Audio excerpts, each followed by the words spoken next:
All right, hello, and let's see if this thing is working first. Always There good we thing go. to check. We're live? We're good? Yep, we are live. Awesome. Hi, I'm Basheer Ghouse. I'm Humza Kazmi. And this is War at the Table, our panel on using wars in your campaign, as well as the brief on the history of pre-modern warfare. I'm a indie game designer and freelancer in the RPG industry, and I don't really have a history background. I've minored in some bits of history in college. I've done a lot of studying on my own, and I've had the good fortune of interacting with a lot of people, with a lot of amateur and professional historians since then, and learning a lot from them. Humza? So I'm a partner with the Hydra Cooperative. Back in undergrad, I was a history major with a focus in military history, and I've been lucky enough to talk with and play some intersections of role-playing games and full-on wargaming. And Basheer, you're also developing one right now, yes? Yes, I am. I am working on Ahadi, which is a role-playing game that takes heavily from war games and is based on the wars of the Gurkhani dynasty, better known as the Mughal Empire. I've also run games set in and around wars before, and I'm reasonably active in wargaming. Before we really get started, I would like to note, if you came in through GenCon, please turn in your ticket. It's how GenCon knows that people actually attended the event and that we didn't just stream to an empty room for 2 hours and then told them that something happened. To be fair, they would be able to check the stream after the fact. Also, I do want to note that the presentation you're seeing here will be made available after we're done. We will have, I guess, a link in the show notes, and that should be available for folks to access and take a look at the list of sources that we included at the very end. Yep. And with that, let's really get started. So the first question that we're going to come into with this is, why would you want to run a war campaign in your role-playing game, either an existing one or in moving to another system? Humza. So a couple of things. First, actually, before we digging into this, I should note that some of this may be coming in from the baseline perspective of folks playing in D&D or other F20 games or other fantasy games set in classical or medieval inspired times. But then other parts of this should be far more applicable to any and all sorts of role-playing game campaigns. So one thing that a warfare-focused campaign benefits from is the great degree of uncertainty and of chaotic, changing situations, which are something, in my experience, that players really get excited about and latch onto, and it helps spur player engagement and player goals as they see this situation that's completely in flux and figure out, oh, this is where decisions we make can have a major impact. We can change the whole course of how this conflict proceeds. We can, we can shape the destinies of nations or destinies of these two small principalities getting into a scrap, whichever. Yeah, it's somewhere where player choice and individual actions will matter, and you can be basically guaranteed that anywhere a player looks, there's going to be something for them to do that will likely matter to the narrative. Wars are enormous and chaotic things pretty much throughout history, and a lot of people historically have made their name through a war or through their actions at the instigating or ending a war, which works really well for the types of narratives most role-playing games are going for, and that most players are looking for getting into a role-playing game, even if the battles themselves aren't necessarily what they're in for, though that's obviously what we're going to be focusing on to some degree.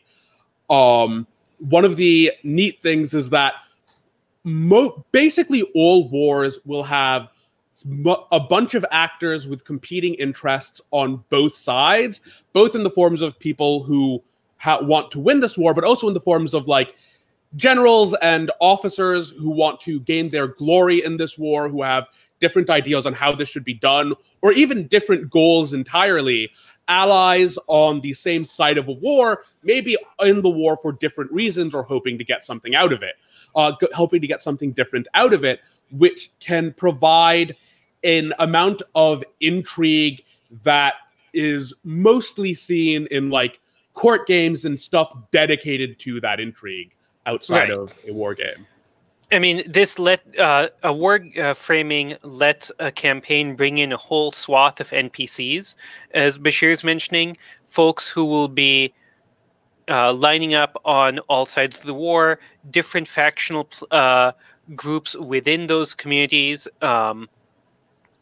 and everyone's going to have their own angle as to why this is being fought. There is the Clausewitzian quote that war is the continuation of politics by other means, and politics very much does not stop once swords are drawn.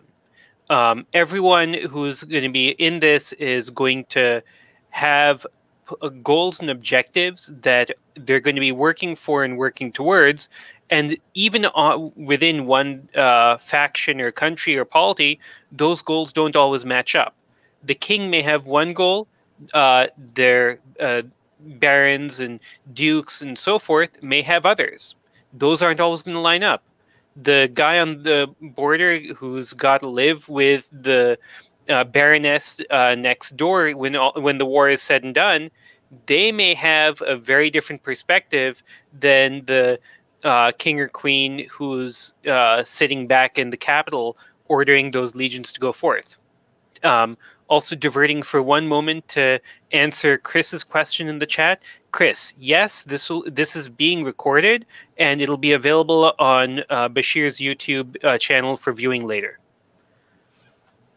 Yeah, we should have a recording up shortly after the panel ends. So hopefully you won't miss anything, and if you do, you should be able to watch it afterwards. And yeah, that's a great point, Humza. Thank you for bringing that up. And this intrigue, as well as like kind of the nature of pre-modern warfare, allows for a very open nature of play. In terms of like things to compare it to, Mount and Blade might be the best, is in video games, the comparison I tend to go to in terms of like, you can just go out and do things and kind of expect that to play into the war effort somehow, or expect the war effort to affect what your players have decided to do. So it provides a surprisingly solid dynamic sandbox, despite the fact that by its nature, a war is a kind of directed event by the people involved. It's also a core function of early states. States, until relatively recently, were really built around either the ability to go to war or the ability to threaten war to wage a defensive war when threatened, or to expand in the name of a pet cause or resource acquisition. Right, like internal state infrastructure and its expansion, the ability for states to get taxes and internal infrastructure together. A large part of that was centered around monarchs wanting to finance their wars. And so in a very real way, when wars happen and take place, this is something that affects an entire society top to bottom. And that has ramifications and changes towards how your campaign is going to play out, what's going on, and what opportunities are going to be available for player characters. Even if, as Basheer mentioned, folks don't want to engage with the war directly, it's still going to have effects on them. And it may still be worth dealing with and thinking about and processing how that's going to change the society and environment that your player characters are moving through.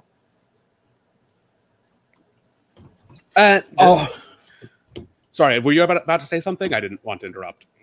Just going to shift to our next point, that shifting back from the fictional framework and into the real-world framework, one other thing that that warfare allows for is it allows you to bring in players who may not be able to commit to a full regular campaign, to still have a way to join in gaming with you and to actually take some of the cognitive load off of a GM's plate. Basheer mentioned Mount and Blade, which as a simulator of conflict between 7-8 different polities. It's running, the computer is running all of those conflicts as the single player campaign is proceeding. That can be hard for a GM to do. But if you have multiple players who send in actions and discuss what they want their various polities or units to do, that's something that takes cognitive load off of the GM's plate and throws curveballs in for everyone concerned. You are never going to get a better randomizer or generator of bizarre historical decisions that happen in warfare than giving a player a role and going go nuts. Here is roughly what this character is trying to accomplish. And the varying engagement level is really important, especially in the current situation in online play. Allowing players to engage to the degree that they want to is very useful, and it's something that you can do at war level play and nation level play more easily than when everyone's kind of a group of friends who are expected on some level to be together during given sessions or during the events of the game. Whereas at a more the abstracted level of a nation or war game, you have players who may not be around as often or may be able to interact with each other less often, but can catch up and contribute meaningfully to the game and to the community and environment around that game, despite that relatively low level of engagement, which is its own reward in a lot of cases. Yeah, you get to expand the universe of actors that are able to bounce off of each other in your campaign and create a potentially much richer, much more varied tapestry of experience for everyone concerned. Also, before I forget, we can in fact see stuff in the chat. If you have questions about something as we're talking, please feel free to shout them out, toss, and we can even put them on screen and respond to them. So. Yep. Please just feel free to send questions at us as you go. That said, what we were talking about, the cognitive load that player engagement can help remove from the GM, and I think that's a good point to segue into the challenges of a war campaign. The big one being that it is very easy to have GM overload when trying to run a war campaign, just due to how much stuff can be going on. Even at a pretty simple, very direct war, you can easily overload yourself with things you are trying to track.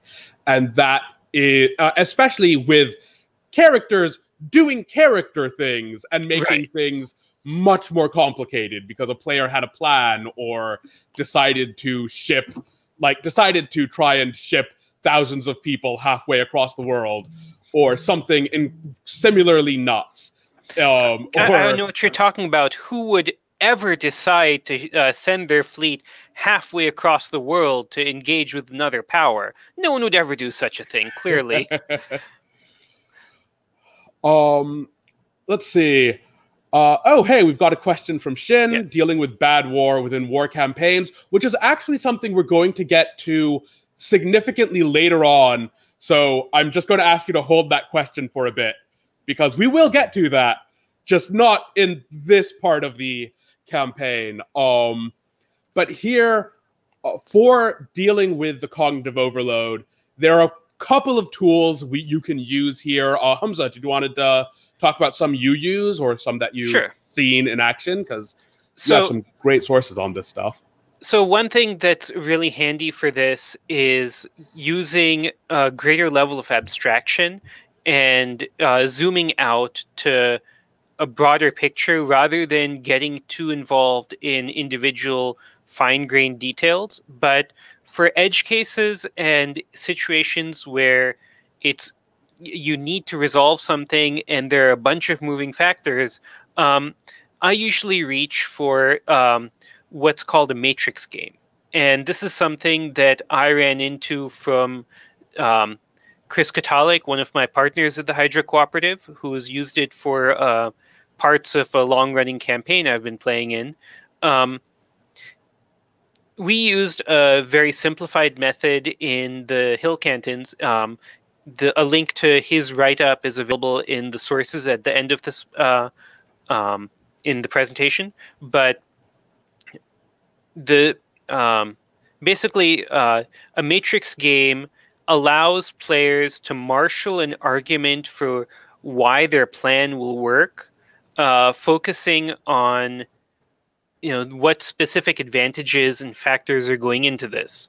The GM then considers this, applies any penalties for other factors that they haven't considered or secret information that they may not know about, and then rates the strength of the argument overall. And depending on the strength of the argument, for example, for a very silly argument, even if they're talking a lot and raising lots of issues, you don't bother rolling. For a relatively weak argument, they may succeed on a 5+ on a d6. So it's a way to sort of guide one's intuition and shape the chances for assessing difficulty while still allowing for chaotic, unexpected events to come in and radically shift the framework that you're operating on. And one other thing that's really handy for navigating GM overload is honestly communicating with your players. Saying, hey, I need a break. I need to pause and take some time before continuing to parse.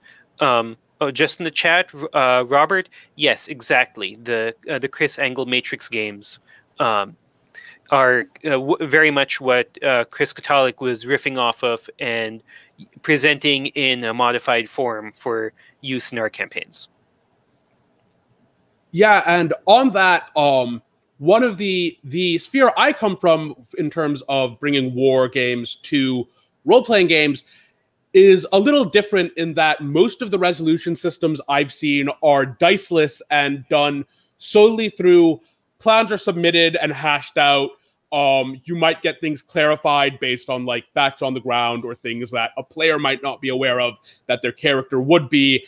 And then the referee or GM and anyone they have assisting them look over all the plans that have been submitted and adjudicate entirely based on how they think these things should work out. This is a lot more intensive. I don't recommend it unless you have a significant support staff and a lot of people to bounce off of or to handle figuring things out with. But it does let you get very tailored results to the weird stuff that happens in any campaign on this scale. It's what most mega games use, it's a variant on what a lot of mega games use, which are these multi-100 person games people would do where they'd rent out like a convention center for a weekend. And that's a less abstracted version of it that you can have abstracted tools to help that can help, that allows for a customized response to this, but it's one that you need help from players with to make work without wild GM overload. Sorry. Speaking is tricky. Another question. How do you handle communication about what is happening in other places in the war? How do players get information or rumors in times when communication channels are really primitive? This is a great question, and it's one of the places where you can actually save yourself a lot of headache and GM overload by abstracting things and being purposefully or not being purposefully vague, but really playing up the fact that there is a lot of information lag in these time periods, and you can easily get in rumors or reports from people who have come into the field. And I'm just going to hide this so we can see Humza again, because the layout is a little odd with where the questions end up.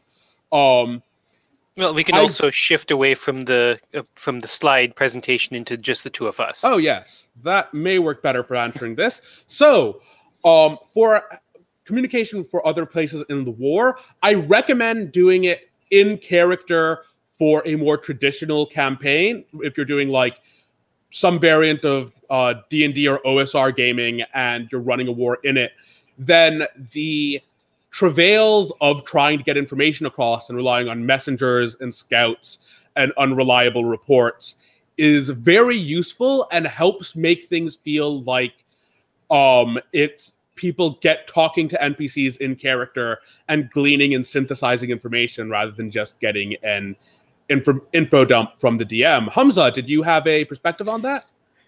Yeah. So one thing I want to note is that, personally, I would love digging into the comms situation, but we're going to toss out a lot of stuff throughout this presentation, and it's going to be something that every GM and every table has to assess. How much of this is something that you think is really interesting and that you want to go into? Because, for the games I want to play in, yeah, Jump on Your Head's question is absolutely spot on.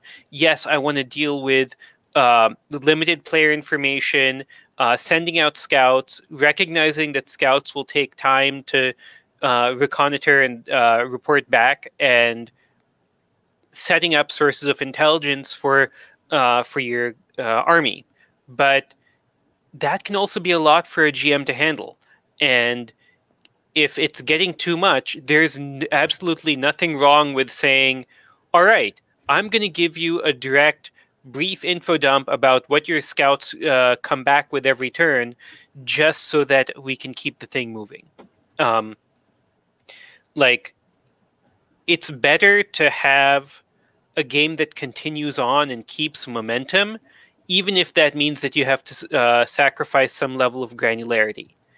Obviously, is it great if we can keep that granularity? Yes. Do I want to have, that level of in-depth engagement? Absolutely. But if it's not viable, it's not viable. In terms of communications, things that I would consider are whether forces' supply lines and comms lines are intact. How well are they defended and guarded? Is it possible that enemy commanders have a chance to intercept those communications or insert false flag info? If you've got someone placed behind enemy lines who's sending false info down, then the commanders may well be getting bad intel, and that would be something that I think would be really interesting to play out. And then players taking on their own initiative for how much time and investment do we want to put into our patrols and our scouting. Do we try and keep those closer in to make sure that we've got our, for example, our light cavalry close at hand for emergencies and for responsive reaction? Or do we send those out to really get a better picture of where the enemy is and what they're doing?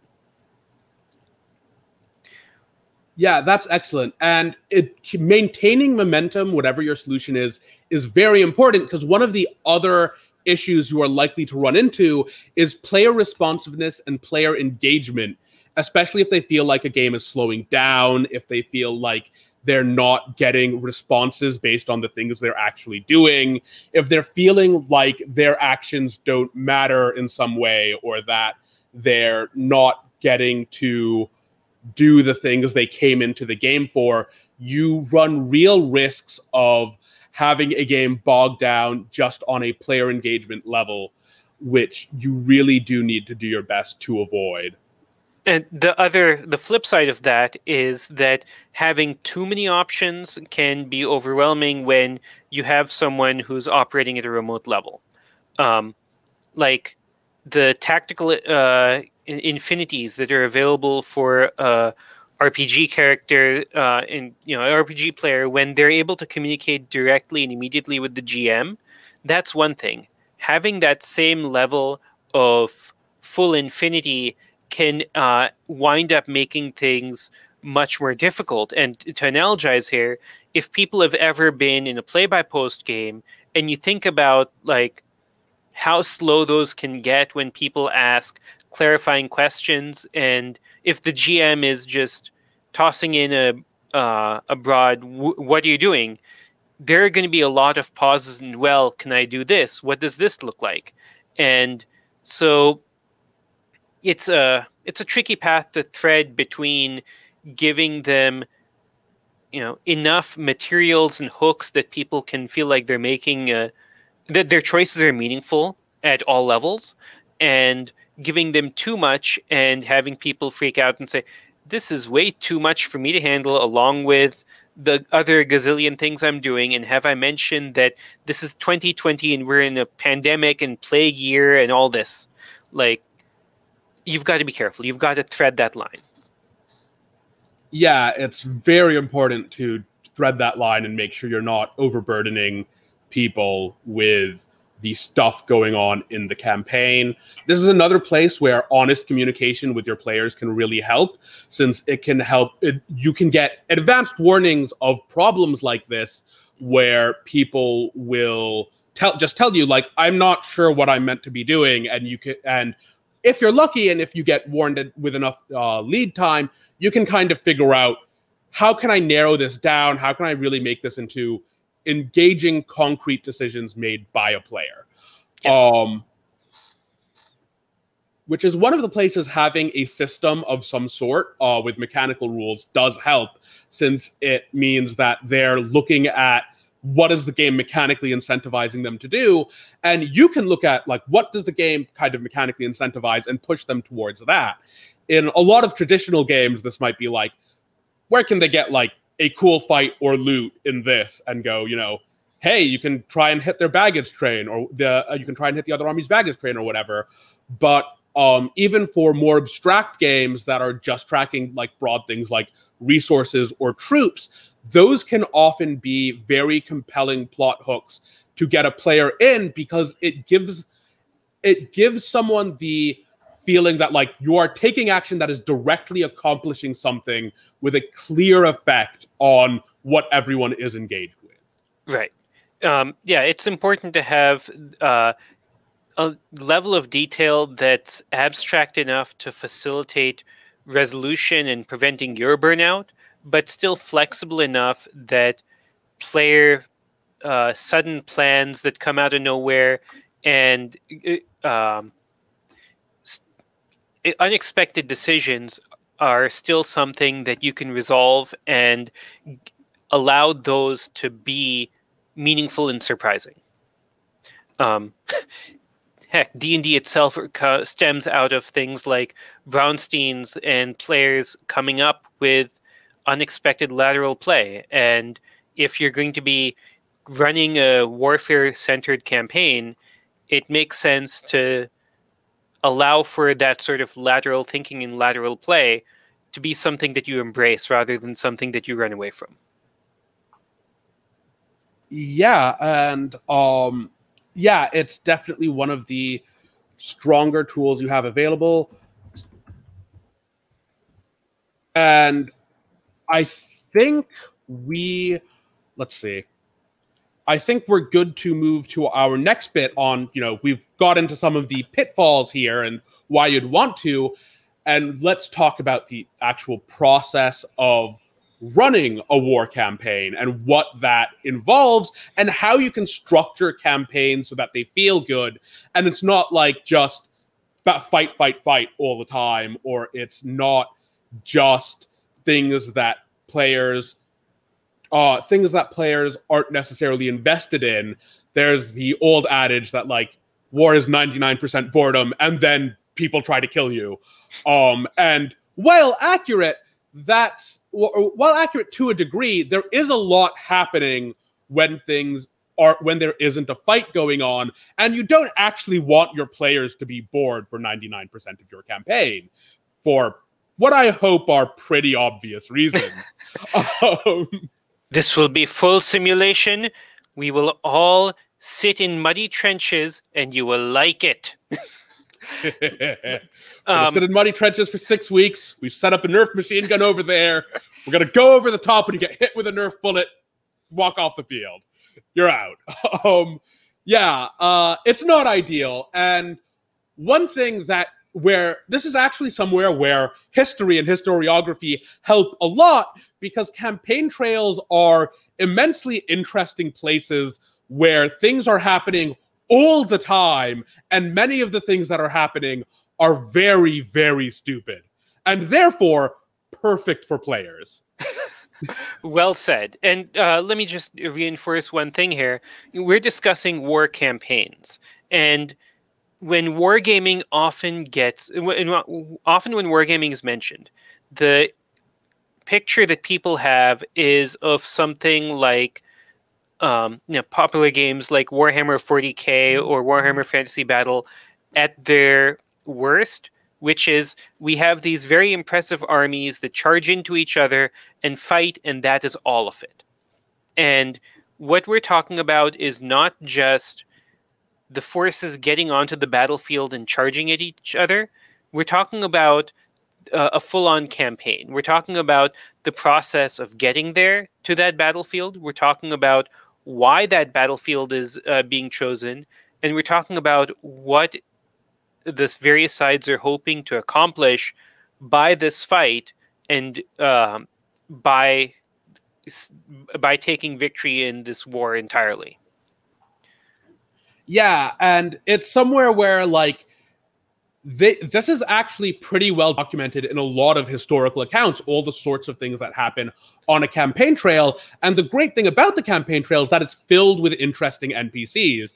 A war camp has obviously all the soldiers and the generals or nobles or whatever the officers are in your in the army in this campaign, but also a lot of support staff, people who are bringing food, people who are mending clothes, people who are making armor or weapons, and running messages and taking care of horses and the like, all of whom are potential NPCs and all of whom have their own needs and wants that can create conflicts for your players to deal with on the campaign trail, from things like, these nobles kind of hate each other, and so you've kind of got to play intermediary and make sure your army doesn't start stabbing itself on the way to the battlefield, to things like finding routes forward and making sure food's getting delivered on time, dealing with the various stuff that happens within a war camp on the campaign trail, people who want to desert, people who want to go kind of take some secondary objective on the way, or who have some personal goal they're trying to accomplish, all of which make for ripe fodder for a campaign and for player action. Very much so. Basheer, can you actually toss up Robert's comment there? All right, let's see. Interesting choice of illustration. I can see how to make that book into a military campaign. And this is The White Company. Yeah, so for those who aren't familiar, The White Company is a book by Arthur Conan Doyle, the Sherlock Holmes author, that is absolutely nothing to do with Gaslight London, and instead focuses on a mercenary company in the 100 Years' War. it was one of my. It was a formative book for me growing up, and it's very much one of the things that's kept me interested in mercenaries and the role that they can play in warfare and campaigns. It was actually one of the spurs for a blog post I wrote up, To Battle in Hell, which was looking at how folks can structure a mercenary campaign and what the various sorts of goals and objectives that mercenaries might take on, which keep that interesting and engaging. And that'll be in the sources link at the very end of the presentation. All right. Yeah. Thanks for telling me about that. On that topic, there's another author, Christian Cameron, who's currently writing a lot of stuff in that vein. He has the William Gold series about historical mercenary William Gold. If you want to do a war campaign in a fantasy setting, The Red Knight and some of its sequels are excellent novels that really show how you can use a fantasy setting to your advantage in a war campaign or when writing about it. And when running a war and in terms of historical sources, I would personally make note of the Baburnama, which are Babur's memoirs during his invasion of India and before, that do have a lot of stuff on the wild conflicts that happen on the campaign trail and things like that, and are excellent. A lot of these historical accounts are excellent fodder for a campaign. For example, you have on the campaign trail, he decided to try and hunt a rhinoceros, and some poor guy got caught by the rhinoceros, got flung several spear lengths away by an angry rhino, and for the rest of the campaign was basically nicknamed like the guy who got almost scored by a rhino. And there's all sorts of stuff you can get building up before you get to the battle part of a war or the siege of a war. Also worth noting is that scouting is a pretty fertile ground for player action in most systems, as the types of conflict it has, mostly skirmishes with an intent to get away with information or to keep someone from reporting on you, and the sort of thing you're doing, exploring, looking for people, getting information, and possibly light raiding before heading home, work really well with most systems. I will actually put the link to the Baburnama in the thing, because I completely forgot about it and the Christian Cameron books when putting together the bibliography. And we might want to edit the presentation and do a second set of bibliographical notes for direct like historical sources and then fantasy sources, because hearing this, I just thought of a few that I'd want to include as well. Yeah, so in like a few hours after this, we will have probably update the bibliography with many more sources on things that could be useful for you.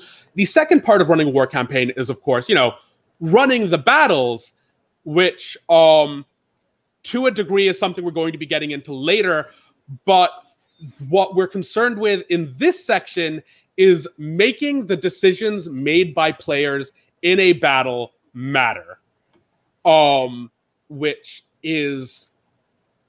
can be difficult, especially in a system focused on smaller scale combat, but is important for keeping players invested. There are a bunch of ways to do this, but I think, Humza, did you have something you wanted to kick us off with? Yeah, so every once in a while I see people discussing how to integrate battles and conflict into their RPGs, and one of the frameworks that comes up that I will say legitimately works for a lot of people is, we'll just have the battle be the backdrop and focus on what the PCs are doing, and the battle is scenery. And I recognize where those folks are coming from, and I recognize that it works well for their games. But that drives me up a wall. I can't take it. For me, I've got to have something where player decisions on what actions they're taking and how they're engaging with this conflict have legitimate, meaningful ramifications. Sometimes that means that the players are in a position where they save the day. Sometimes they may be in a situation where that's not possible, but there is still the chance that their actions have that capacity to affect the outcome. I don't want to undersell the power of tactically superior, better positioned enemy force. Like, sometimes it's almost impossible for those player actions to have a meaningful result, but it's still important for uncertainty on the battlefield to play a role, and for player action to have a legitimate chance of influencing what's going on. Yeah, and arguably, especially when this is a battle the players are going to lose, you still want the things they do to matter. So if you have a battle and you know the players are going to lose, figure out what their successes will mean. If that means more of their people escape, if that means they manage to kill an important officer before everything turns into a rout, whatever it is, make sure that they can make choices that matter, even if for whatever reason the fight isn't winnable. And arguably, even if in most battles in your campaign, for whatever reason, the players' actions aren't hugely important or don't have massive impacts, when they're losing, it's arguably more important for them to be able to do something. Yeah. And I mean, sometimes things like retreating from a battle and keeping your force intact, that can still very much be, a win in the micro sense. Yeah, that can very much feel like that can give you a sense of accomplishment, even if the wider force lost. And this is part of why we're focusing on a campaign framework rather than just individual battles. Because, all right, a unit is forced to withdraw, is forced to pull back in order to preserve its strength. Why is preserving its strength important? Because this isn't over in one fight. This campaign is going to continue, and you're going to want that group of, retreating infantry line soldiers to be ready for the next engagement. And so preserving their strength for that next fight and the one after that, that's important too. Yeah, and so to bring up a question from earlier, which I said we were going to delay. Hey, Basheer, how do you deal with bad war within war campaigns? Bad war specifically, I think, referring to an article I wrote a bit about bad war in small scale combats in role playing games. Bad war was an idea from the Spanish tercios and pike blocks in Renaissance combat, where once two pike blocks got into melee with each other, the result was termed by people who watched it bad war. It was a war with horrific casualties on both sides, and where everyone came away brutalized, no matter who won. And this is an issue in some war games, but mostly in role-playing games, where the assumption of combat in a lot of games is that you're fighting to annihilation, and so both sides will fight until they run out of people or get really low, and both sides will probably take heavy casualties. We're going to go more into why this isn't the case when we talk about pre-modern war, but when running your campaign, it is important to try and avoid this because the forces you are dealing with are on the scale of a campaign rather than on a battle. And so you want to have the option of preserving those so that they can come up again. And your players are going to need to preserve theirs so that they can use them again, even after a battle they won or lost. And that's something you will want to talk with your players about, but more so it's something you're going to want to design your campaign and battles in your campaign around. So designing around killing X number of people or holding out for X turns or taking out X unit are better than designing around kill everything. Yeah. I mean, there are going to be circumstances where players are going to say, all right, well, we really do need to neutralize this enemy force. Like, there are going to be times where tactical and strategic considerations go into, no, we just need to, take this force off the field. But it's going to be unlikely, very unlikely, for that to result in, yes, and every single one of these people was killed on the battlefield. Yeah. And it shouldn't be the default, generally speaking. Correct.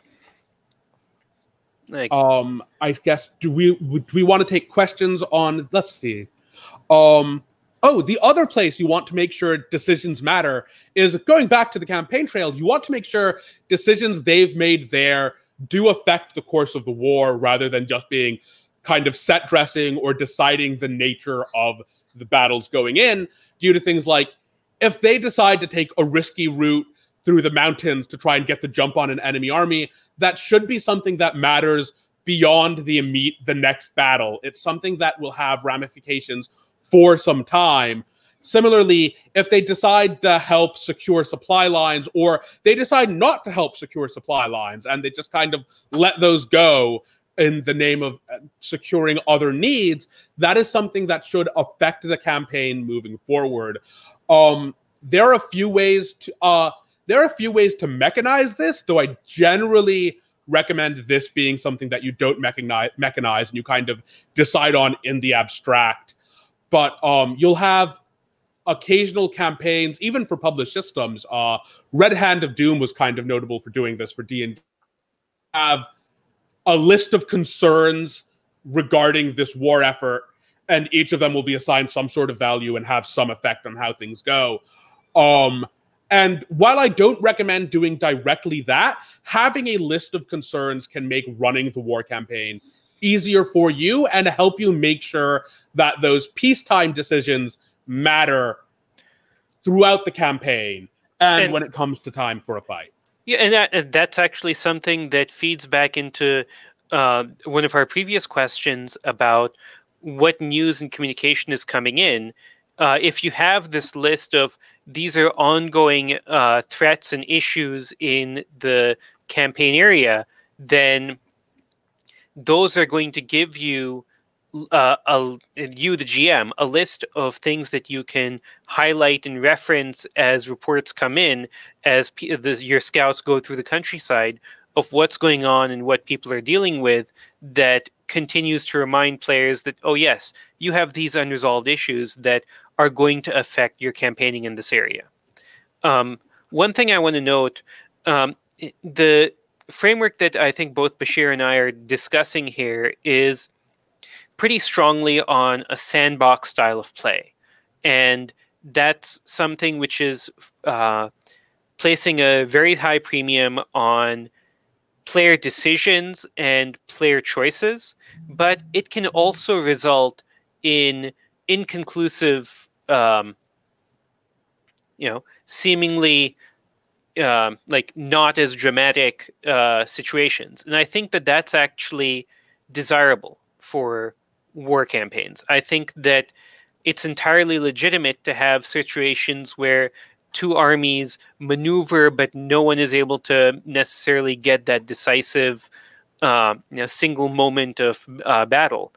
I think that that's actually helpful because, as we've discussed, you've got other things going on the campaign trail that continue to make the situation interesting, and you have ultimately your decisions about whether to engage or not engage still have meaning. If it's always going to be, well, we are going into this fight now, no matter what, the scope of player agency and their decisions to go all in or not, to take this route or that, those become less and less meaningful. Yep. I should note, this is going to be pretty brief just because we are focused on relatively sandboxy games here, but war campaigns are pretty solid ground for a more directed campaign by the GM, just because you have a built-in reasonable method of directing players in the form of, there is a war going on. You guys need to react to that. The war will continue to go on regardless of your actions. And so it's a decent way to just kind of have something either lurking in the background or very much in the foreground that helps direct the plot or push players alongside whatever storyline you've all agreed to be running here. And it can pretty naturally escalate the stakes as a thing goes on, just because wars are pretty brutal, especially pre-modern, and do escalate as armies try to figure out how they're going to win a war or as sieges happen. Okay, on to the next slide. Yep. Cool. All right. The big kind of the core of this panel really is a primer on pre-modern warfare, and we view this as necessary for this panel in no small part because the preconceptions a lot of people have about how pre-modern warfare work tend to be kind of warped, in large part because of how pre-modern warfare is portrayed, especially on the big screen and in our media, because pre-modern warfare obviously does not happen anymore. By definition, the warfare that is happening right now is modern warfare. Or postmodern warfare, if you will. Yes. And so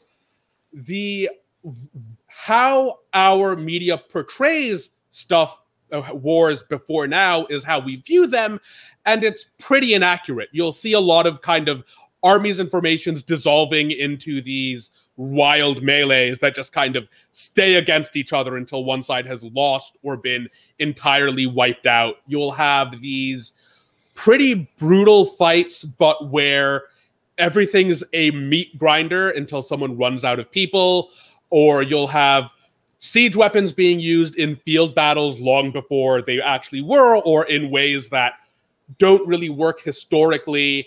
You will have archery in anything pre-modern, in anything filmed about the pre-modern era, which is going to be wildly inaccurate. And the way that, and while that's fine if that's something you like, the way that pre-modern warfare tended to work, or the way we and historical scholars believe that it worked, tends to be more gameable for a role-playing game than the way that it is portrayed in mass media. So a couple things I want to note there. This is just focusing on the historical side of things. Obviously we're talking about role-playing games. Obviously, the vast majority of games that are focusing on pre-modern warfare are going to have fantasy elements to some degree. And that's too broad of a situation for us to cover in the current panel. We would, I think, both be down to talk with folks, on our own or in some group format somewhere, but this isn't the place for that. And I had another point, and I'm suddenly blanking on it, so I'll toss it back to you for right now. So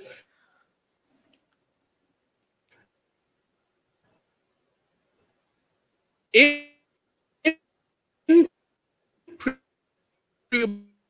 modern warfare,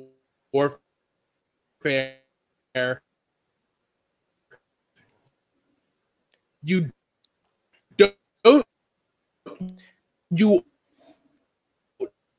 Basheer, can you hear me? At least on my end, it seems like you're getting stuck in the robot well.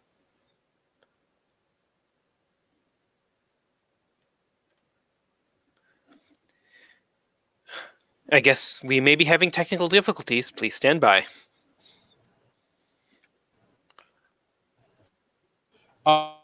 Hey, I back. I appear to have lost.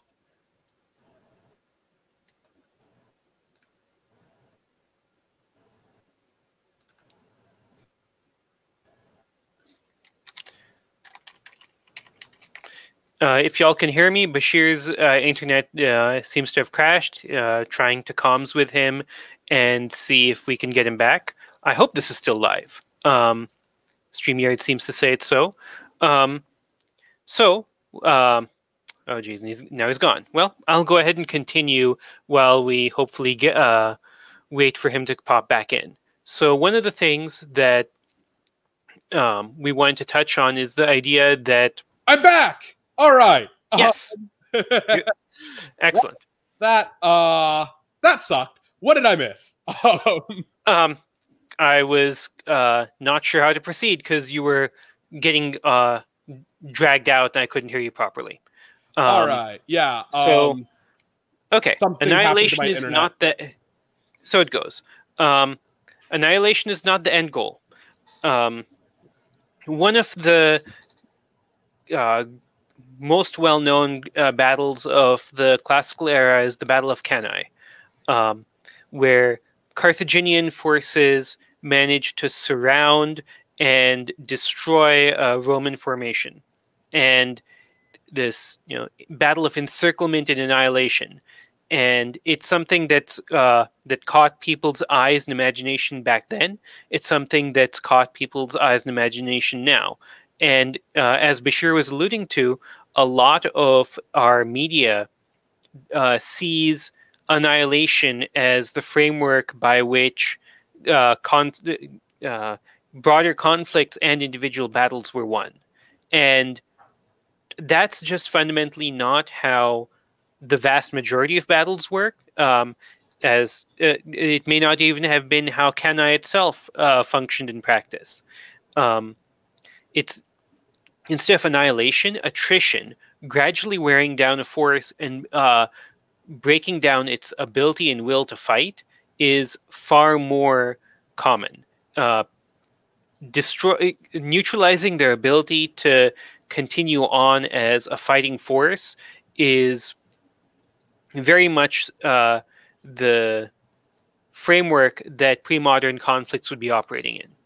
Yeah, even Cannae, infamous for the complete annihilation of a Roman legion, in actuality had, at the time, people estimated like 10 to 15,000 soldiers of 80,000 Roman soldiers who were there escaped the battle, and estimates of how many escaped the battle have actually grown over time. There are modern estimates that almost half the Roman force got away, and that it was unusual in that so many of them were killed, in that half of them died at the fight. And annihilation was just not something that happened as often as people think it did on the battlefield, which gets a lot into kind of the pace and tempo of how battles work and how they function. But the important takeaway is that most fights are going to be a reduction of enemy forces that sees someone leave the field or flee the field, rather than a complete annihilation. And on top of that, most battles are going to be either in a situation where a meeting engagement, where our two armies kind of suddenly come across each other and are in a fight because you're so close to the other army, you feel like you have to engage or can't disengage safely, or you have slowly piled in more and more troops to what started as a smaller engagement of troops that ran into each other, or a battle where both sides see the other army, see the terrain and situation, think, I can do this, and one of them is wrong by the end of the battle. And neither of those quite play into the complete annihilation narrative that we get in a lot in media, and that is popularized like things like Cannae. So, I mean, one thing that World War I's changes of machine guns and, rapid fire Mass Effect areas of weaponry, those made annihilation far more possible and achievable for military forces in a way that just wasn't the case in pre-modern times. It turns out that swinging a sword all those times to attack and kill an individual, much more physically demanding, much less feasible than holding down a trigger. Yep, it is genuinely difficult. And so regarding pace and tempo of battles, we talked about Bad War a little bit ago, where you're going to have force on force just grinding away at each other. And to some degree, if there isn't escape or maneuver possible, yes, people will continue to fight back if there's no alternative. But if there is a way to move around and pull back and get breathing room, you're far more likely to see that. You're more likely to see engagement, engagement, pull back, and this sort of expand, contract behavior between both sides as people catch their breath, muster up their courage, and get ready to charge in again. Yep, the nature of a charge is very much this kind of brief clash and lethality, and then one side or both sides pulling back. And when you see in historical narratives flanks or parts of armies bending backwards or starting to give way, that's generally in the pre-modern era on the scale of hours, or on the scale of hours or significant sections of a day, because it's happening in these kind of start-stop fights, and one side moves up a little bit and the other side moves back a little bit, having taken some casualties or simply been scared off. I mean, there are exceptions, right? Like you can have a sudden charge at the right moment when a group is already nervous or tense, causes them to break and flee, and then you have a flank getting rolled up. But it's kind of very slowly and then all at once. You see it in I'm blanking on the specific historical battle I'm thinking of here. Well, this is going to be more into routing and lethality, but the Battle of Yarmouk is literally 5 days of both sides kind of poking and prodding at each other and trying to push flanks and find a weakness. And neither of them finding it at relatively low casualties. And then on the 6th day, a weakness is found, and the rout is almost instant and completely changes the tempo of the battle as an army just kind of dissolves into a mass of people who are running. And generally speaking, open field battles were over in a day once combat started. Battles like Yarmouk, which are literally multiple days of people sallying forth from their camp and going up against each other, are very rare. Generally, even if both sides came away from a fight and it was kind of indecisive, one of them would probably pick up camp and move. We were able to hold our own this day. Tomorrow, that might be a bit dicey. Let's pick ourselves back up and try again later. Yep. And you'd get people just kind of leaving or even just dealing with the fact that army logistics are terrifying. But the pace of battle is definitely something that you want to take away with you from this talk, in that it has a tempo, and if you have a bird's eye view, which isn't often, you can see that tempo. And it was one of the things that you would get occasionally in historical narratives about people who managed to watch a fight from a castle wall or from Elephant Back or from a nearby hill, is they would see how the armies moved as it happened, which is a pretty interesting thing to read about when you can, and is also this great, very lethal dance of thousands of people doing their best to kill each other, which I think does bring us to routing and lethality, and the kind of surprising fact that to many people that big, long tempo of skirmish and counter-skirmish, charge and retreat isn't where most of the dying happens in a battle. Exactly. That's happening at the routing phase that Basheer talked about. Once one side was pulling back, it's no longer able to hold. People are scared. People are fleeing, and that's when the army that causes the rout sends in its cavalry and is able to attack without fear of repercussion, without fear that their cavalry are going to be pushed back. And that's where you see most of the deaths in these pre-modern battles. Yeah, the moment when one side has broken means that basically everyone in the routing army is defenseless against the people who are running them down, and it's why you see It's where many of the casualties come from, and why generally the side that wins a battle in the pre-modern era will have much lower casualties than the side that has lost, because they didn't go through that period of enormous casualties.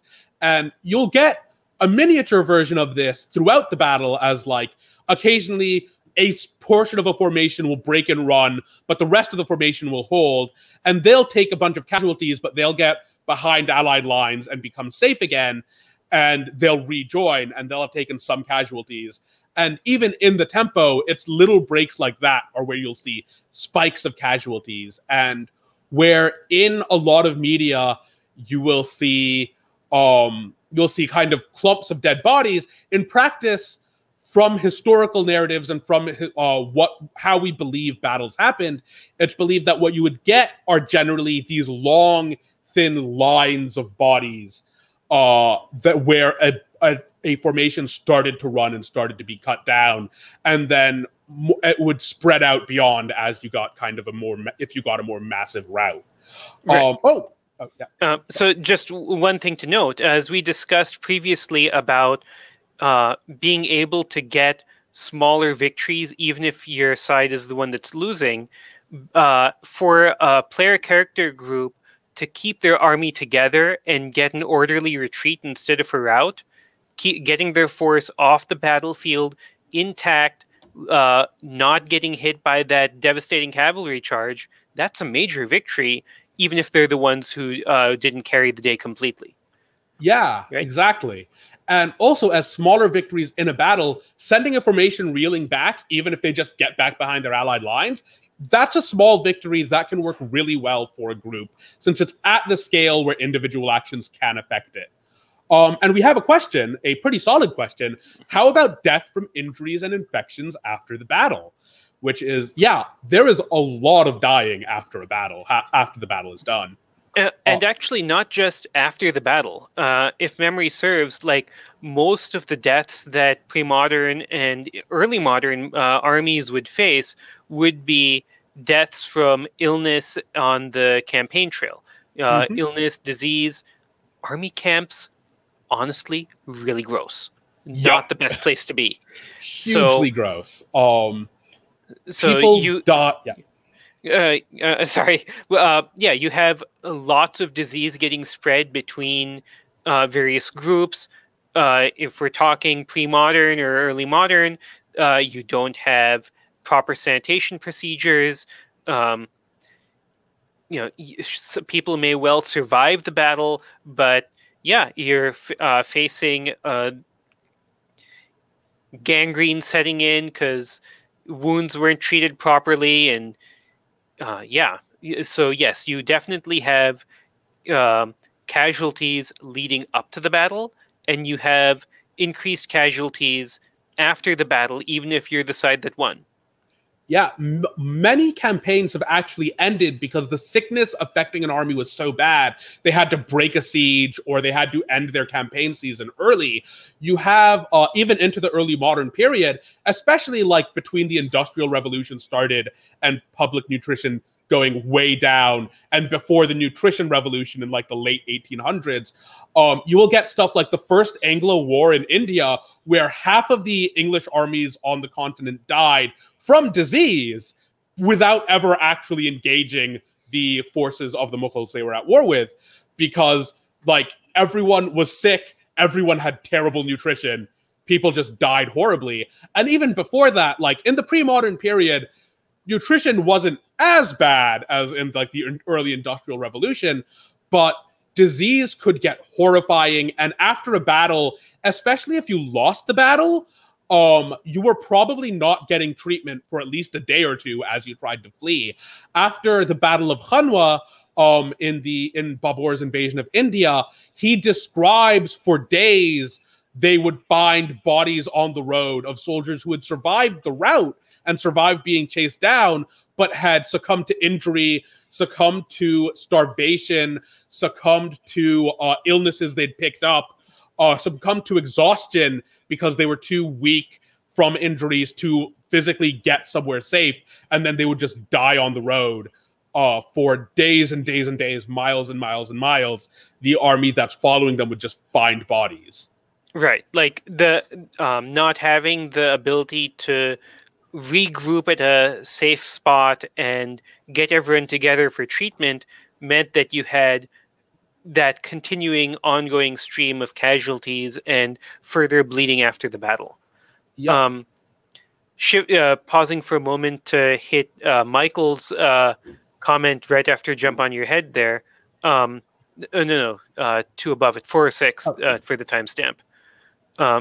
Save your troops from slaughter is a great storyline, 100%. I mean, it the Anabasis, right, is fundamentally about you have a mercenary army whose patron has bought it in the opening chapters of the book. How do they withdraw from hostile territory and continued on as an effective force until they're able to reach safety? And it's certainly something that has resonated throughout the years. I mean, we don't have to look very far. We can see things like the Battlestar Galactica remake or the Band of Blades, the recent reframing of Blades in the Dark for military campaigns. Both wind up centering on dealing with retreat from an overwhelming force and trying to get to a place of safety and regrouping. Yeah, that's real. Yeah, it's really solid for storytelling as these things go. If to come back to the previous question, if you win the battle, you are in a slightly better place in that you're probably going to be able to. You might be able to get some sort of treatment. You're at least in a relatively safe place. You're probably eating well because you have almost certainly robbed the other guy's camp for all their food, and you are feasting for at least a day. But it's still a real, it's still a significant producer of casualties. Right. I think it's very worthwhile to highlight that being in a place where you can rest without fear that someone is going to stab you is very major for recovery. That is helpful. But it's not going to be enough if that's all you have going for you. Yep. Basheer, you touched on logistical requirements on baggage trains, so that may be a good space to segue into logistics. Logistics in pre-modern warfare, and really logistics in modern warfare, are horrifying. Armies eat an enormous amount of food. They have enormous requirements. It is the largest scale mobilization of concentrated people you will get for most of history, outside of like some truly enormous work projects. And as a result, the things that need to happen are of a scale that many pre-modern states are straight up not equipped to deal with. For many armies, you will have a baggage train of like people bringing forward supplies and the like, but also there, I believe Humza, you'd mentioned this when we were first discussing this panel, armies are like fish. You move or you die. If you are not swimming, you starve and collapse. Because just how much food you need for horses, all the enormous amount of excrement you need to deal with on a daily basis, and just the process of moving 5,000, 10,000, 100,000 people from the same place to the same place, and then getting them all encamped again once you get there. Yeah, right. They're like walking cities, as Robert Dean has said in chat. Yeah.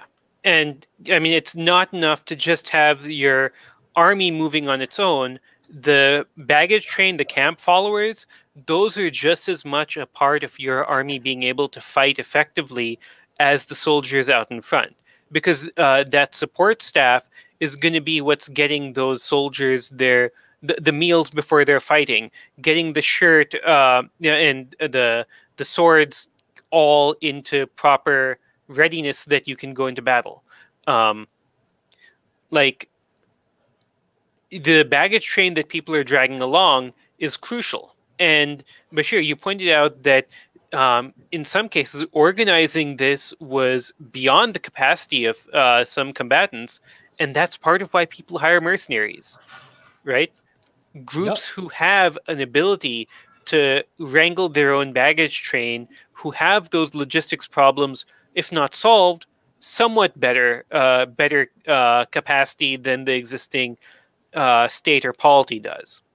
There are additional problems with hiring mercenaries. They cost a lot. The other side has the potential to pay them more, and they may turn coat. The mercenaries have a lot to worry about, like not getting paid, having their employer screw them over. All very rich fodder for games and campaigns to engage with. Yeah, there are significant periods of history where if you're a mercenary, you are in more danger of being betrayed by your employer than your employer is in danger of being betrayed by you. Just Mr. Johnson, eat your heart out, Shadowrun. Yep. Yeah, and also because mercenaries were often very expensive because war was a really expensive endeavor and it could bankrupt states. It often did bankrupt states, and states could suffer for decades from wars they had won because of the cost of winning those wars.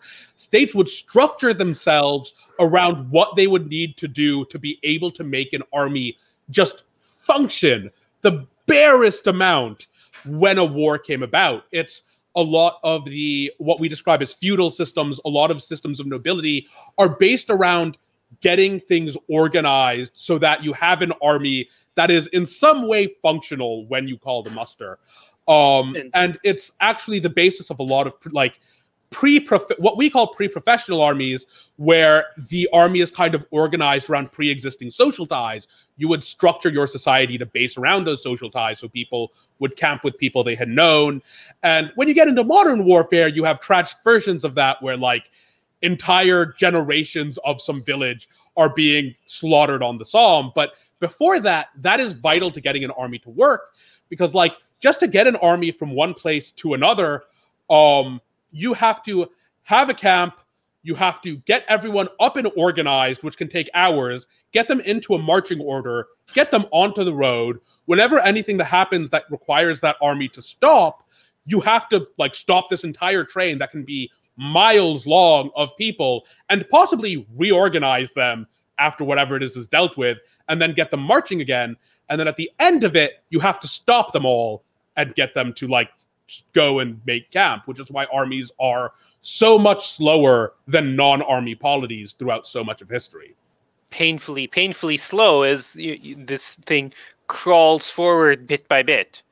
And this is part of why having those detached cavalry units able to scout is something that armies place a premium on. They're going to be moving slowly, but those scouts do have the capacity to find the enemy forces, report back useful info, and get it back in time for commanders to make useful decisions. And to do it without just ruining your entire marching column, which is a very real issue. So another comment from Michael, that's also what made some armies superstars more so than just combative excellent, and incredible logistics are what help you absorb a loss. Yeah, the ability to deal with that and having a social structure that can deal with the process of moving armies around is what is an enormous determining factor until now, like straight up through World War II in modern warfare. Being able to deal with that stuff is 90% of the way to winning a war in a lot of cases. Just one note, like, Basheer, you've touched a little bit just now on the social ties and social frameworks that a society is going to have in relation to and fundamentally intertwined with its military. And those are things that people ought to think about in constructing their world building. It shows up at all levels, from how does one organize the army based around the social bonds and social ties that let it form. So when you have feudal relationships between, a liege and their vassals, how does that affect our army formation? But also things like you have the old seasoned veterans reinforcing the back of your phalanx, so that way they're going to be steady and they're going to prevent the flightier folks from turning and breaking, because their elders and these seasoned vets are there to keep them stuck in and ensure that the formation maintains fighting effectiveness and doesn't break and rout, as we touched on. Yeah, and that's an enormously valuable thing, especially due to, like, even once you've dealt with logistical requirements and organizing foraging parties, which is also something a lot of pre-modern parties did, they would basically, like, just get all the food they can from the area around them as they march, because they can't possibly ship enough with them. And so they just eat out, they devour everything along their route of march. But one of the other things that makes that super valuable. Oh, there's another question that might be in games focused on a smaller scale. A raid in supplies can be a great way to help players feel important, can't it? Followed up, like losing supplies can force entire armies to immediately abandon a campaign they were otherwise certain to succeed in. And I think I think that's more than feel important. I think that is important. I think that that's a way that player decisions on a micro level can have a very legitimate macro effect on the framework and structure of the campaign as a whole, and have strategic ramifications for their opponent or themselves if they were the ones who didn't guard their supplies properly. Bad form, players. Bad form. Specialist actions, supply raids, intel gathering, sapping and infiltrating enemies' cities under siege. These are specialist actions where it makes sense for player character groups to be at the forefront as something that's intrinsically interesting and has very large ramifications for the immediate conflict and the broader strategic conflict. Robert, we have thank you for the source recommendation. I have not read that one, but I really want to look it up now. I also have not read this. I will need to check it out. Let's see. Alexander the Great and Logistics of the Macedonian. Oops. Well, yeah, so Alexander, what are immediate ways that y'all think Magic absolutely alters warfare? What are the things you think would be tried right away? I think we probably want to finish off this section before we answer this question. Does that sound good to you, Humza? Yeah, sounds good. But yeah, okay, that's something we should just structurally, that's something we should touch on. I don't think we're going to be able to get too far into it because, Magic systems are going to be so different. It's something that you as a GM constructing your world need to figure out how much you want it to affect what you're dealing with. But yeah, let's come back to that in a bit. We are doing pretty well on time. We may have significant time for some Q&A, but the next thing, and possibly one of the most important things for this, as for a modern audience, is leadership and communication, because there is no good way to communicate on a pre-modern battlefield. And to an extent, in a pre-modern war, communication is nearly impossible in many cases. And getting orders somewhere and how you manage leadership in this environment is, as a result, very important. And we've touched upon the crucial nature of leadership for maintaining morale and preventing those forces from breaking. But it's not just enough to stand in the line and not have your troops break and flee. Your sub-commanders are going to have to take positive action in order to achieve an army's goals. And that's where communication comes in. Yeah, and especially because you don't have cell phone, you don't really have reliable signaling, especially signaling that the other guy wouldn't be able to see. So a lot of how we view and intrinsically think about how things move around and how communication works, especially on the battlefield, doesn't happen. Because once you put your army in place, if you are not personally somewhere on some part of this battlefield, you can't give orders there. You have to trust someone to give or like give someone an order and trust that they can run over there, give it to someone, convince them to implement it, and then actually get it implemented in a timely fashion, meaning you are relying on some ridiculous time delay, or you just have to hope that your sub-commanders are doing the correct thing in response to changing conditions. And both sides have to deal with this. This also makes coordination very difficult, and due to the nature of a battle, it kind of results in, for all intents and purposes, pre-modern armies don't have object permanence. If you don't see something, and if you don't see something, it doesn't exist as far as the formation you're in is concerned. And if you can't shout orders at it from where you are, you can't communicate it with it in a timely fashion. Right. Like the communication delays and distance, like this is a problem that's exacerbated because it's not just you have to get the message over there to this other person and they have to understand it and they have to implement it. Understanding and making sure that the intention of that order is understood, that can be tricky. It becomes much harder when there are people over there who are trying their best to kill all of you. Mm-hmm. The inherent tension of a battlefield and the pressure that adds means that comms have to be very simple and direct in order to facilitate understanding and responsiveness. Yeah, generally speaking, if your army has not practiced something several hundred times before contact is made, they're probably not going to be able to do it in the midst of battle.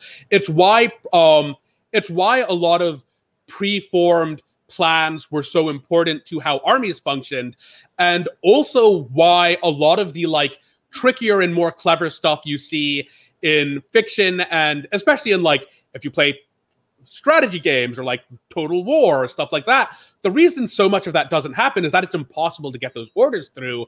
And the other reason it doesn't happen is that you're giving those orders to a person who wants things and who wants to do things, and they might just go do something else entirely.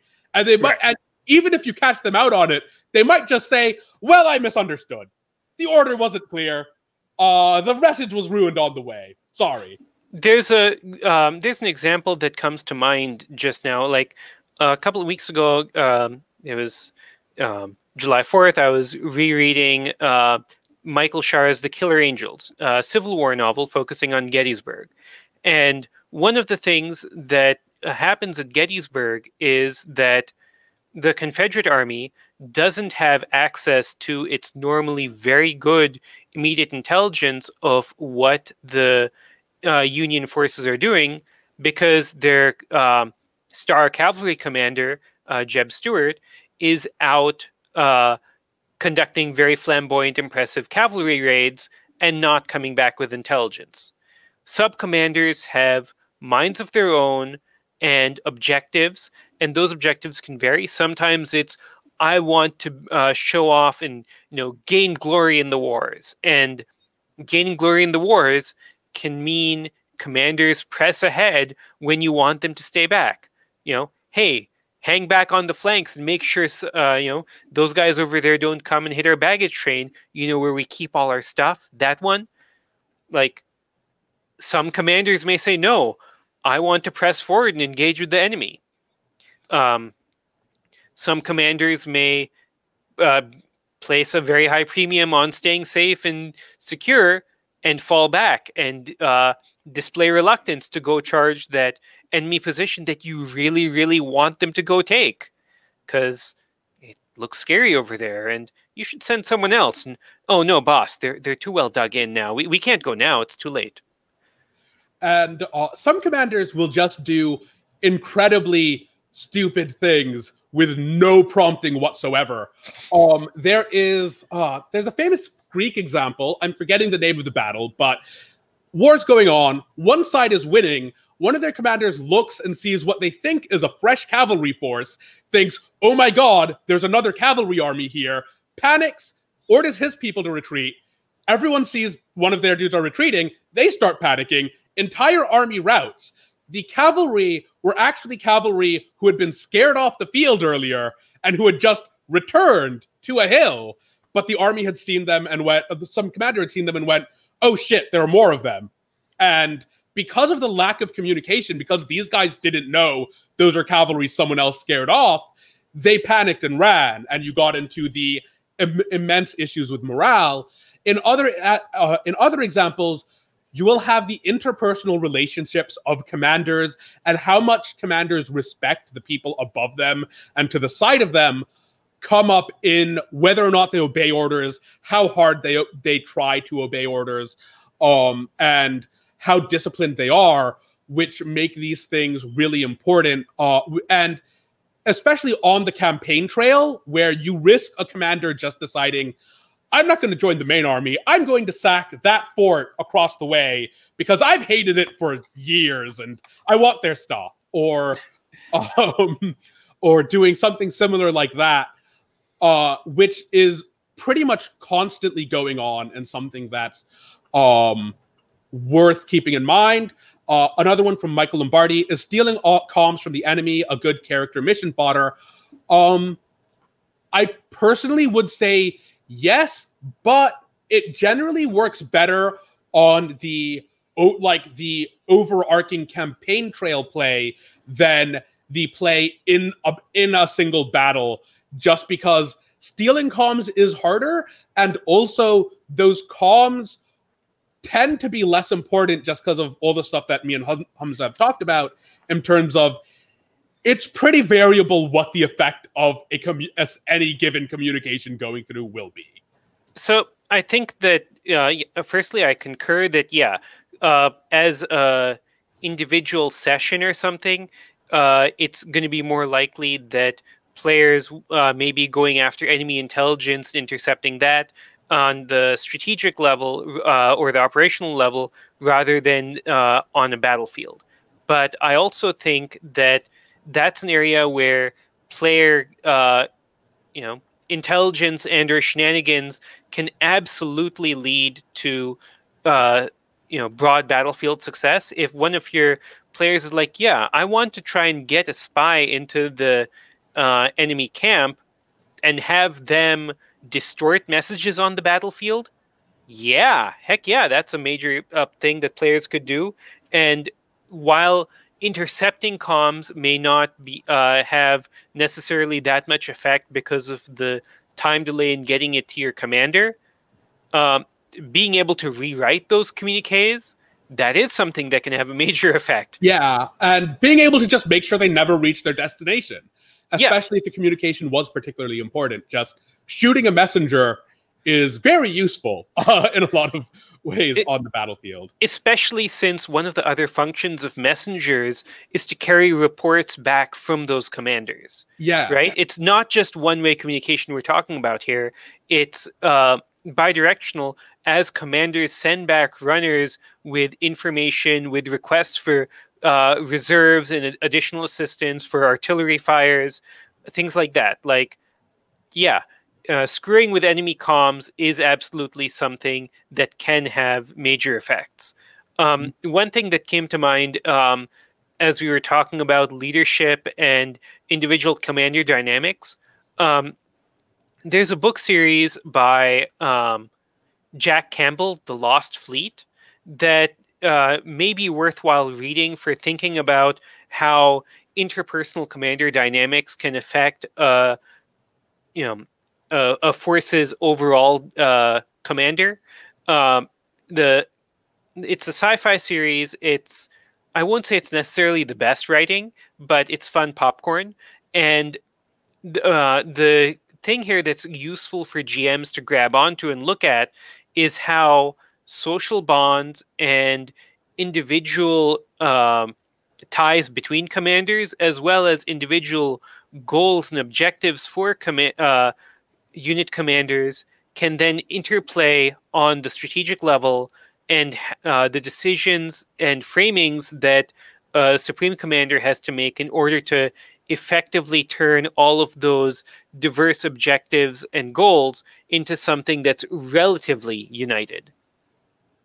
Yeah, Shin in the comments has a good point where disrupting the communication between a ruler and their generals can disrupt the relationship between a ruler and their generals, which itself is very useful for your side in an army. In an army, you can see commanders getting executed when they're succeeding. For historical examples, you can see commanders getting pulled back off the front when they're succeeding, when they have a poor relationship with their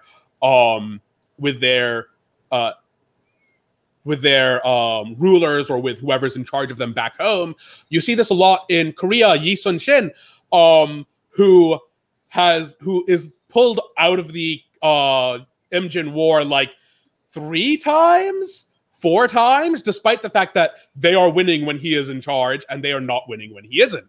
And so engineering that sort of relationship breakdown can be really cool for players.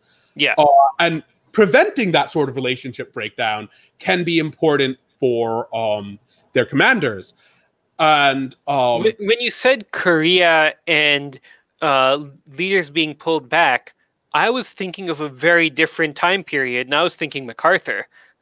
Well, there it might have been for the best that he got. Yes, but I think the broader point of that relationship between the commander and their political superiors is something that has major ramifications. I'll go back to that Clausewitzian maxim of warfare is the continuation of politics by other means, but that means that in turn, warfare always has political goals and political objectives, and commander actions can sometimes, even when they're succeeding on a tactical level, threaten those strategic and grand strategic objectives and make it harder for ultimate success in the conflict. And yeah, Robert Dean, this is where keeping track of those relationships and objectives comes in. And it is something that can result in GM overload if not careful with it. So we'd recommend kind of referencing the previous stuff about abstraction, pawning off parts of the load to other people or to players where possible to avoid that. And it is, but this is really somewhere where you can get into the meat of a campaign and have lots of stuff that's player facing and that's clear in kind of cause effect, what they're doing and what it's doing to a campaign, as well as something that's great for bringing in twists that hurt the players. And yeah, a lot of wargame campaign books will have that sort of thing. Let's see. I think something we've kind of explained all the elements of, but I'm not sure if we've explicitly laid out, is that you can't really coordinate the different parts of a battlefield at the same time in a pre-modern army the way you can in a modern one, or the way you can in video games and in tabletop games where people are kind of talking to each other when they submit their orders about how their orders are going to be submitted, because of that lag that we've discussed about. You need to send orders, you don't know what's going on elsewhere, etc., etc. 1 second, I'll be right back. All right. So while we're waiting on Humza, I guess let's talk. Yes, there is absolutely an intrigue campaign map that you can have for targets of value. If you've ever played Shadows of Mordor, you could pretty easily use something like that as kind of the outline for a rough map between the generals or the commanders or people of interest on one side. Yeah, that is why activation checks in war games are very valuable, and why like limiting what an unled unit can do in a war game, which is kind of getting out of scope of this a bit, is very valuable. Robert, you mentioned setting up a war games campaign. Yes, strong recommend. This made it onto the sources list, as a matter of fact. So we'll touch on that in a few. Yeah. So do we want to actually get to the sources list, and then we can kind of go into some questions and like more esoteric questions, stuff like the question about magic earlier, and if people have more questions, because we do have 20 minutes or so we should be good on time. Can you toss up Michael's comment about the campaign map there? Let's see. Does this imply an intrigue or warfare campaign map would look more like a node map or point crawl map for targets of value? I don't. I don't think that you'd necessarily have a point crawl map, but I think that having an abstracted node map for personal relations and interactions is definitely something that would help on mapping out those interpersonal dynamics. Yeah, definitely. Especially, I think a point and crawl map is tricky because a relationship map can develop new connections and develop new ways to traverse them over time. And that is, in fact, one of the things you're going to be trying to do. A node map, I think, works better just because it's a little easier to, or it's a little easier to conceptualize from my experience with them, how those change and flip the nature of the nodes you're interacting with. Yeah.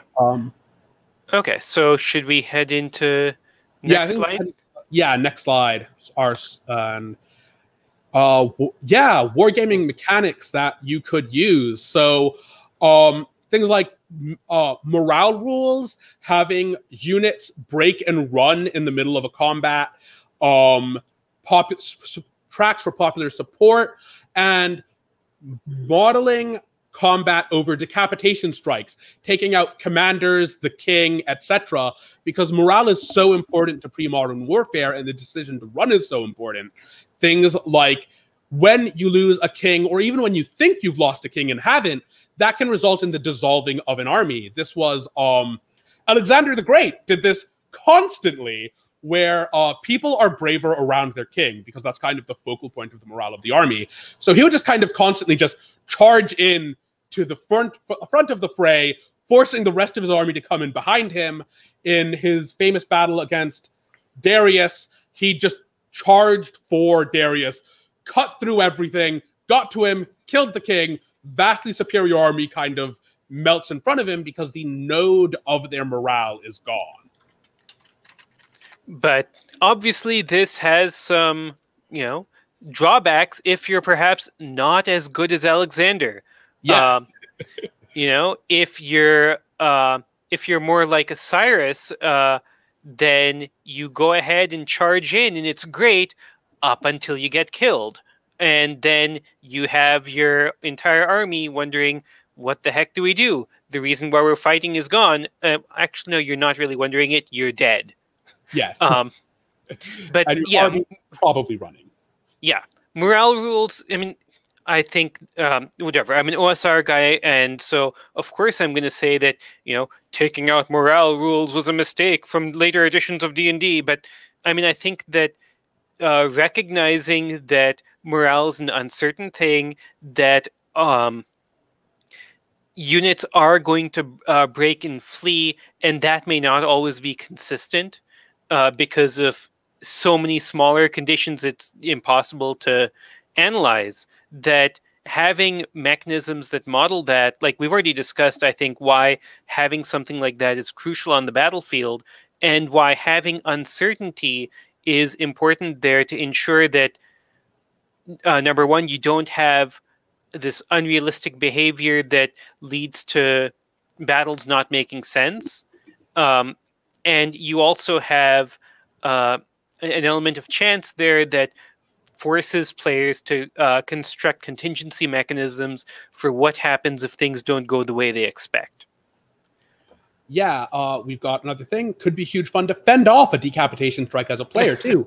And yeah, that is really fun. And that is really like brutal stand your ground fighting, where you can use traditional combat where you are fighting until people are dead, until everyone coming at you is dead, because that's kind of the stakes of what you are trying to do. If you lose your guy, whoever's in charge, things will go very badly very quickly. Another thing that can happen is that if decapitation strikes are happening a lot, you will occasionally get people faking a decapitation strike out. There is a example in India where there was a commander kind of famous for killing the opposing commander in the battles he was in, and so his enemy dressed up one of his infantrymen in his armor, put him on an elephant so it looked to the enemy like that's where the king is, but to his own men made it clear that, like, I'm in this armor over here. And his opponent charged in, lost a lot of men, but got to the decoy and killed them, and the army didn't collapse. and suddenly his opponent is like in the middle of an army that is standing their ground and very angry at him and surrounding him and got slaughtered. Right. And I mean, any sort of like focused strike in that, you're getting a large concentration of force at that one area for that decapitation strike.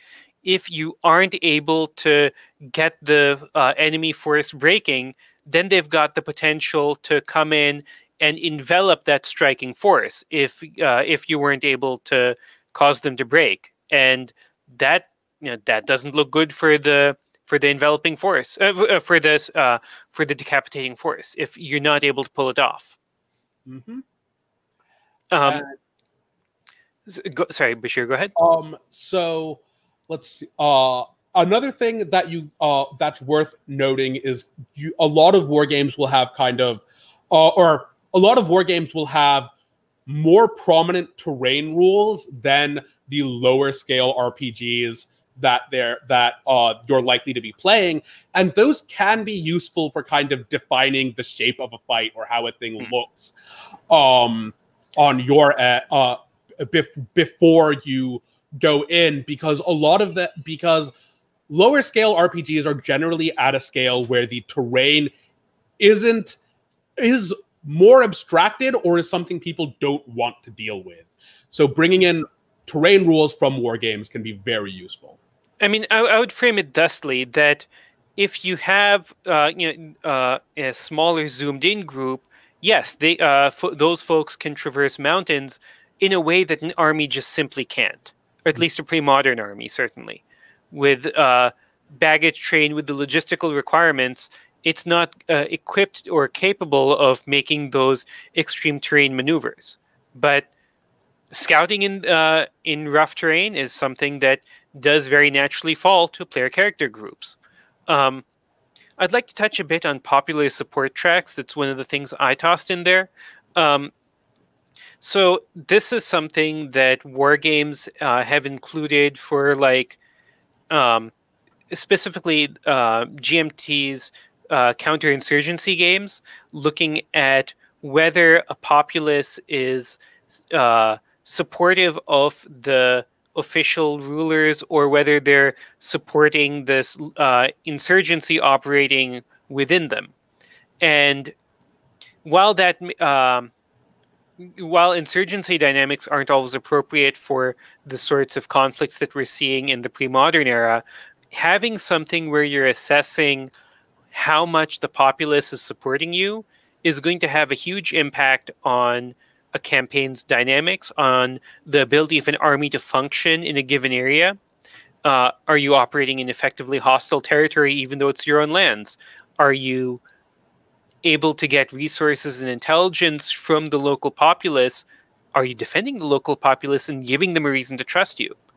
And being able to have this not just as an abstract thinking about where the local populace is at, but sort of codifying it into a track where they're either supporting the incumbent, supporting the newcomer, or somewhere in between, helps give you a concrete mechanism to avoid GM overload, and it helps give you a reminder that wars are fought not just by these blocks of toy soldiers, but by people. And you have people very often in the areas where these armies are fighting and clashing against each other, and that has a very real effect on what's going on. Yeah, and wars can end because there's no longer enough support for them that the king can sustain them or can no longer sustain them, and it's worth. I really do like the idea of modeling the popular support for a war on for an RPG where that's for a campaign where that's appropriate. And I mean, it's perhaps something that we see a lot more readily in modern states where states don't necessarily have as much autarkic dictatorial power over state decisions as in the pre-modern era. and where popular opposition can in fact sway the course, but that's still a dynamic that even pre-modern rulers do have to consider.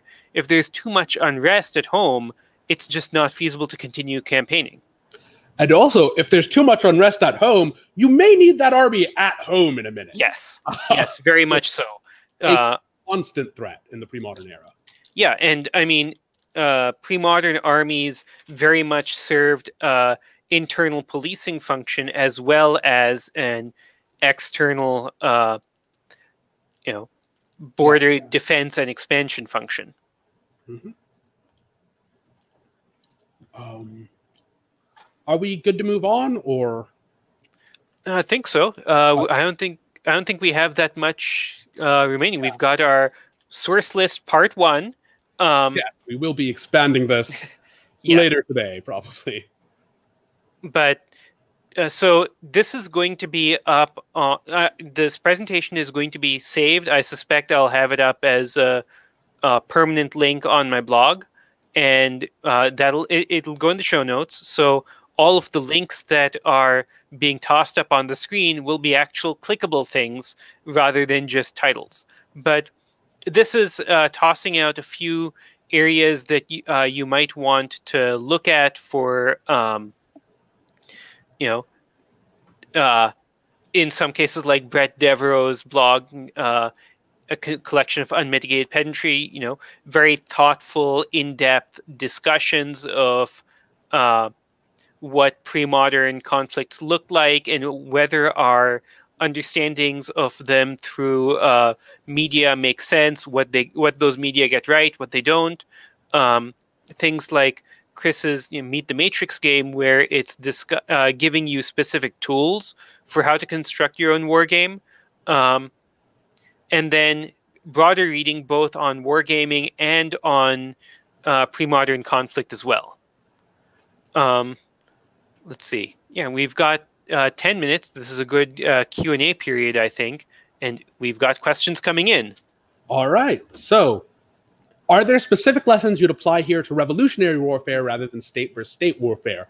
I hadn't even thought about this until you just brought up popular support. So, depending on the time period, in a pre-modern time period, most of this stuff still applies to revolutionary warfare just because the standard, the way revolutions often worked in a pre-modern time period was basically raising a revolutionary army and waging war in some manner. And so you have popular support is important because it'll change who's on which side, and it'll be one of the key things you're manipulating or trying to work with in the campaign. But it's still very much like a war game with different revolutionary motivation, or war campaign with revolutionary motivations and internal political motivations rather than external political motivations, as are often the case for interstate wars. I mean, I think that you may well have external actors taking a very strong interest in those revolutions, and those can come into play. But yeah, thinking about the personalities and drivers of this conflict and thinking about why they're fighting, who their base of support is, and how they can continue to use that base of support in conflict. Are they doing things that are going to keep that intact, or is their political capital and their power base getting squandered? In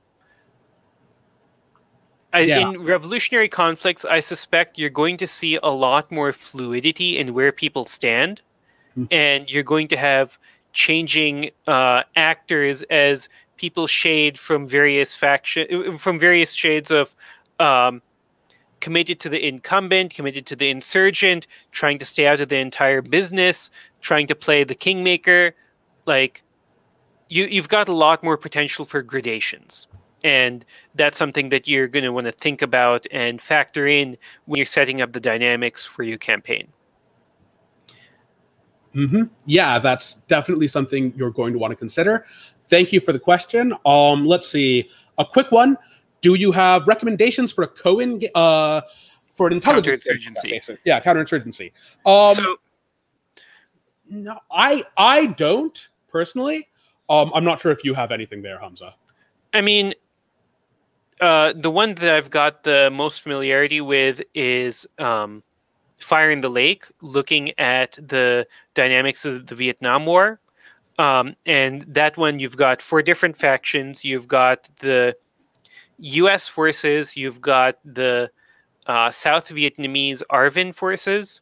You've got the National Liberation Front, and you've got the Viet Cong insurgent forces. So you have both sort of a standard state actor and a somewhat more nebulous actor on both sides of the conflict. Each of those 4 factions has different goals and different objectives, and it's a really solid game to check out. Also, Joe, I know you. We should get a game in at some point. I'm happy to throw down in Fire in the Lake, and we can probably get a group together. All right, and we've got 5 minutes left. I think I would like to, I guess, touch on, we had from far earlier the Magic question from Michael Lombardi. So it's going to have to be brief. We're going to kind of be touching on things, but so what are some immediate ways y'all think Magic absolutely alters warfare? What are the things you think would be tried right away? And this hinges entirely upon the Magic system you're using and what does it enable.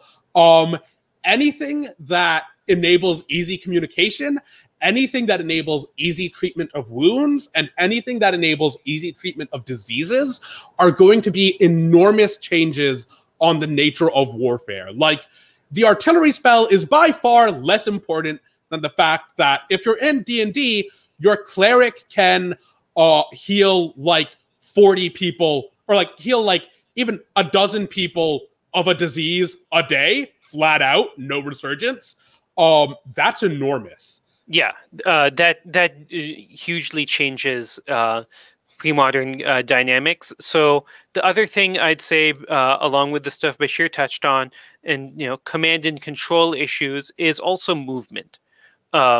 Being able to facilitate easy movement, like we've already discussed, how hard it is for these gigantic plodding armies to be able to move around and move effectively. So if you've got something that can let them move along magical roads, if you've got something that can, speed transit or improve logistical efforts, like that's something that may not seem that glamorous in the immediate short frame, but has a major effect on things in the zoomed out operational and strategic layers. I think there are some areas where the magical artillery that was mentioned can absolutely have a major dynamic. Like Scott R, I see, is suggested in the chat that, wouldn't a fireball change things on the battlefield? Yeah, potentially. But I think we're going back to, is annihilation of a single unit going to have more effect, or is something where you're able to keep the army together and functioning long term going to have more of an effect? And part of it comes down to, how big is that fireball? If it's a fireball that's like taking out 12 people, probably not that much of a function. If it's something that's taking out, 1,200 people, that can be another story entirely. And it's something that is really going to depend on the scope of that you want Magic to play, and how much you want it to affect our sort of basic intuitions on how combat works. And also how easy is it to use and how much can you use it? So like in the Dungeons and Dragons context, spells are limited per day pretty harshly, and casters are they're pretty common, but on the army scale they might be relatively rare, and you might see them in a rule kind of akin to very early artillery. But very early field artillery, field guns, took a long time to start changing warfare. And yeah, prestidigitation is a great example of something that'd be very useful off the battlefield. But like most of these weather control that someone else has tossed in the chat. Weather control is genuinely great for stuff like that. But it's worth remembering that like the pace and tempo of a pre-modern battle is on a pretty long time scale, and a clutch fireball is great once if you get like everything right on it. But if you can only do that 3 or 4 times, and you're going to be here for 10 hours before we break camp or until someone routs, you losing utility on straightforward damage spells versus things that can help you move an entire army, or things like weather control that can make stuff possible, or other effects like that. But I mean, I think it is also fair to consider the sudden effect that magic can have at the specific right time and place. One of the benefits is that magic in these fantasy systems tends to be precise. It tends to go exactly where you want it in a way that one person can control and direct effectively. So having something like that, like, yeah, the right place at the right time, that could be the thing that sparks the route. So yeah, very much so. Yeah, the comment here is thinking more like a dozen fireballs where you really need them, which, yes, could be very useful and could be the sort of thing that sparks a route. It's generally worth noting that in most fantasy systems and in most armies, both sides will roughly have access and experience with the tools that the other side has. So most things, like, armies will know the tools available to each other to some degree. You will get some surprises, like someone will come up with something really cool that changes how things work, or that really changes a battle, but other sides will then know about it and will then start working around it. Yeah. Pretty quickly. So we're coming up on the end, but I want to shout out the Malazan Book of the Fallen series by Steven Erickson and Ian Esselmont has lots of good examples of field level magic playing a role, both on the strategic and on the immediate tactical level. I guess we're hitting the 5 o'clock mark, so we should probably sign off. But Basheer, where can people find you? Hey, I'm Basheer Ghouse. You can find me on Twitter at Basheer Ghouse, Ghouse. You can find me at havocfet.itch.io, and you can find me on the Sufficient Velocity forums, where my username is havocfet. I'm Humza Kazmi. You can find me on Twitter at Alandaros, ALLANDAROS, or at the Hydra Cooperative Twitter account at Hydra Co-op. You can, if anything that we've said sounded interesting to you, the Hydra Cooperative has a war game available, Buy This Axe, that slots into D&D-ish games of basically any edition. And you can also check out my blog, Legacy of the BF. All right, and that's all. Thank you so much for listening. This was a great time, and hopefully we'll get to do something like it in the future. Yeah, thank you so much, Basheer. This has been excellent. Yep. Have a good night.